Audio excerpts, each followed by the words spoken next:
Hey guys, welcome back to my channel. I'm Kayla, and in today's video we are going to be embroidering on some really cool Pom Pom beanies.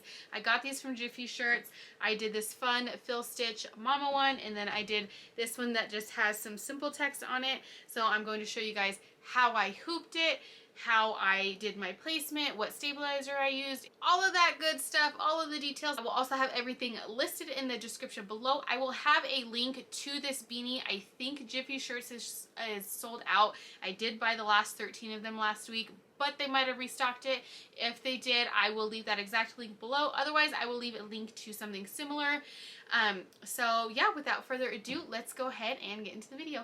I have two pins and I have my design printed out straight from Embroidery, so I'm just going to play around with it and see exactly where I want it on the beanie, and then I'm going to pin it in place and then we're gonna hoop. So I'm going to figure out, make sure this is where I want it. I mean, these you can kind of move whichever way you want. There's not really a right way or a wrong way, so you could either fix this to where this line is in the middle, or like if you move it this way, there's two lines. So I don't think there's really a right way or a wrong way. And then it's obviously however, thick you want the cuff or not. So we're just gonna go ahead and go like that, and then just try to straighten out the cuff as much as you can. Make sure you don't have like one side up higher than the other. Just try to make sure it's as even as possible. And then I'm going to take my design and I'm going to center the black lines with the middle, and then obviously just kind of I'm just going to eyeball and see this horizontal line in the middle. You can measure it if you want. Like I said in my last video, I'm a professional eyeballer, so I'm just gonna go with that. So when it is where you want it, you are going to pin in place. And then I'm going to hold it up and then just make sure I like it.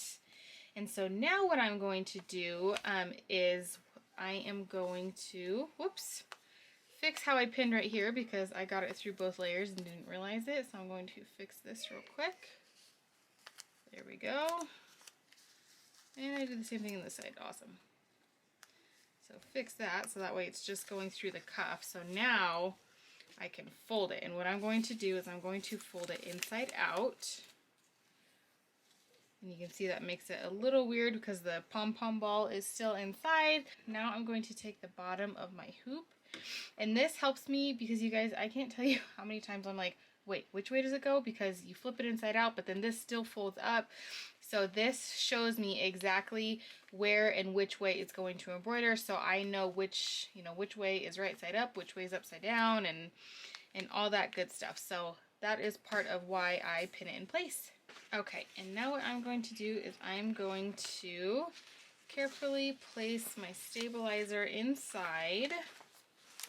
This part gets a little tricky, so I'm just going to flatten it without stretching this, or with trying to stretch this out a whole lot.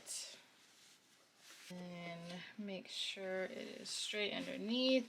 And I'm feeling with my hands underneath to make sure the stabilizer is covering the top part of the hoop up here, making sure it's covering the sides, because obviously you want to have it nice and tight when you put the top part of the hoop on.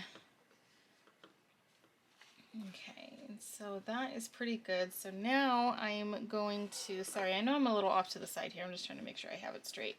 So now what I am going to do, lay this on top.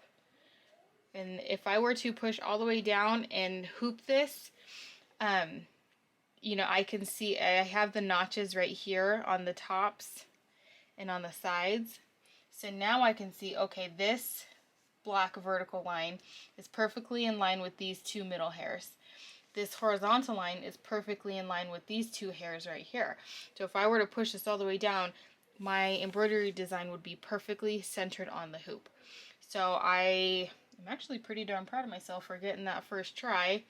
I could probably go down just a little bit right here. So I'm going to press the top of my hoop all the way in. This is a little tricky since the beanie is pretty darn thick.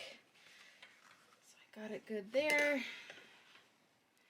And then I'm just going to lift it up and press it all the way in.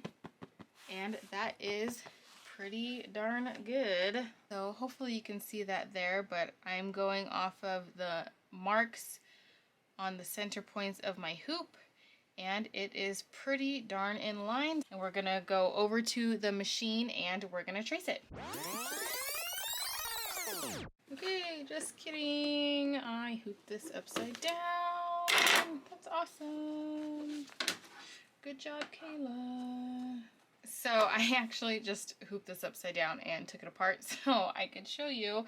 I even told myself, Kayla, remember to flip it upside down so that you don't hoop it upside down. And I honestly, guys, I do this almost every single time when I do beanies.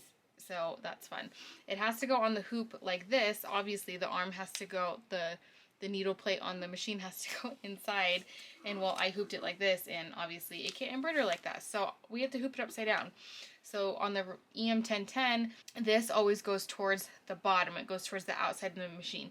So I need to flip it like this and basically hoop it upside down. So all of that lining up and everything that I just did, I need to redo. So here we are. Okay.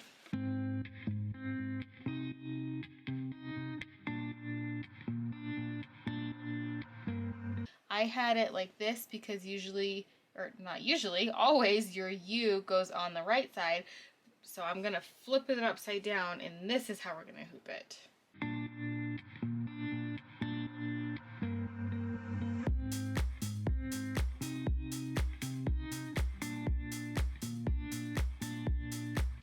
I don't want to pull it too much because obviously I don't want a whole lot of stretch here and distort my design.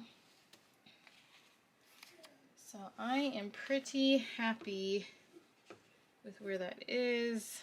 And I'm going to take my flathead screwdriver and tighten this down here. I'm going to be very careful since it's on the inside. But you guys have heard me talk before, you know, sometimes my hands really hurt after working for a while. And this just helps me tighten the hoop. I just use my flathead screwdriver instead of using my fingers to twist it. Because after even just a little tiny bit, it really hurts my fingers. So I'll just tighten that with the flathead. And that is good to go. Now I am also going to use my water-soluble stabilizer on top. I obviously didn't hoop it with this just because I wanted to be able to see my design, but I'll show you over at the machine. I'm just going to cut a small piece and then I will use Scotch tape to hold it down. So let's go over to the machine. Okay, so we are going to put it on the machine. And I'm going to make sure the bottom part of the beanie is underneath the arm right here. Make sure that doesn't get in the way. I already checked my bobbin to make sure my bobbin was full because there's nothing worse than doing that and realizing your bobbin's empty.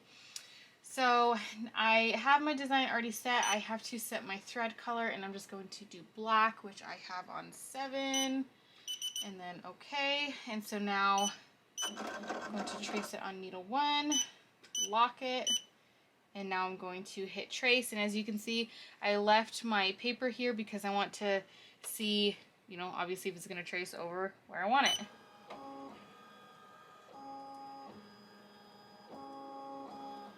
And I actually think I want it to go down just a tad.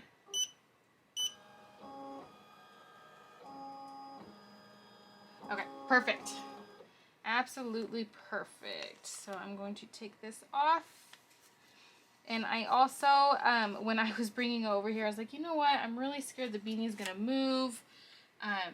So what I did is I sprayed a little bit of basting adhesive right underneath the top part of the beanie. So this, the bottom side is covered in basting adhesive. So hopefully this doesn't move at all. So now I have my water-soluble stabilizer. And I'm going to lay it on top, and I'm going to take my Scotch tape and I'm going to tape around the sides. Nothing crazy, just, you know, a few pieces all the way around so that it doesn't lift up and jam or anything. I've had it jam on me a couple times on my PE 800, so that's when I started taping. because before I did not. I would just let it float right on top, and I didn't have any problems for a long time, and then all of a sudden I did, and it got stuck on my P800, not on here, but it got stuck in the foot, and it was such a mess. And so yeah, so ever since I tape. Pull this out a little bit so that I can tape the top part. Okay, there we go. Now I'm going to trace it one more time just to make sure I'm 100% happy with it. Okay, and now we are just going to press start.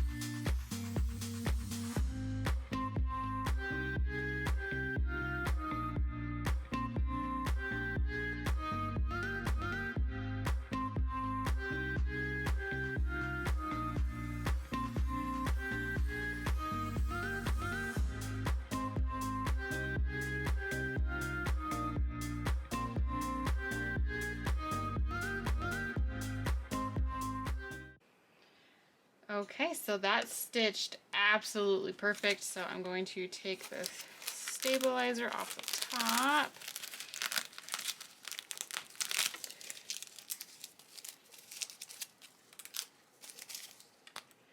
And get as much of it with my fingers, but I also have tweezers right here to get in between the letters. Okay, so now I'm going to take it out of the hoop. And I'm going to cut the back off. Now I cannot, you guys, for the life of me anywhere, find my embroidery scissors. So I'm just going to cut all these small stitches later. So I'm just going to carefully cut as close to the text as I can without getting the beanie. Now this is just for me, so I don't really care knowing that the stabilizers behind it. But if I were to start selling these, I've been wondering if I should do that mesh water soluble stabilizer. I actually have some right here. Where is it? This stuff, it's water soluble stabilizer, but it's thicker and it goes on the bottom. So I'm wondering if I were to start selling these, I think I might use this instead so that there's no stabilizer on the back. But this one's just for me, so I really don't care. But it's so funny. So my husband works for the biggest glass company in northern Nevada, and I was looking at their beanies that they got done by like a giant professional embroidery company, and they still had the paper on the back. I mean, and my husband's company spends, you know, tens of thousands of dollars on marketing products, and they just had the back on the back of the beanie like this. So I was like, is that normal? Those of you that follow me that sell beanies, do you leave the back on like this, or would you rather use like a water soluble stabilizer on the back? Let me know, because I'm really curious, because I would love to start selling beanies, but you know, I don't want complaints from customers or, you know, anything like that. So let me know what you guys do in the comments below. So now I'm going to, or actually I already did flip it inside out. So now I'm going to roll the cuff up, and there we go. Super cute. I love it. I did the same saying on a sweater a while back. Soli Deo Gloria, it means to the glory of God alone. And I actually used this exact font because I am obsessed with this Farmhouse Floss font right now. I will link it down below. I forget where I got it. I think I got it from Apple Dumpling Designs, but I will find it and link it down below. Alright guys, thanks for hanging out with me and making these beanies. I had so much fun. These were so fun and quick to make, actually. This one did take quite a bit. This one was like 16,000 stitches, but look at how beautiful that is, guys. Oh my goodness. So I only have 11 more of these beanies because I bought the last 13 that Jiffy Shirts had. So this one's definitely mine. I might keep this one. I'm not sure, but I'm definitely going to list these in my shop. As you can see, I cut as close to the stitching as possible, which I think really helped, you know, because I'm not the biggest fan of this, but I don't know. Let me know what you guys think. So leave me a comment down below and say hi. I hope you guys enjoyed, and I will see you guys next time.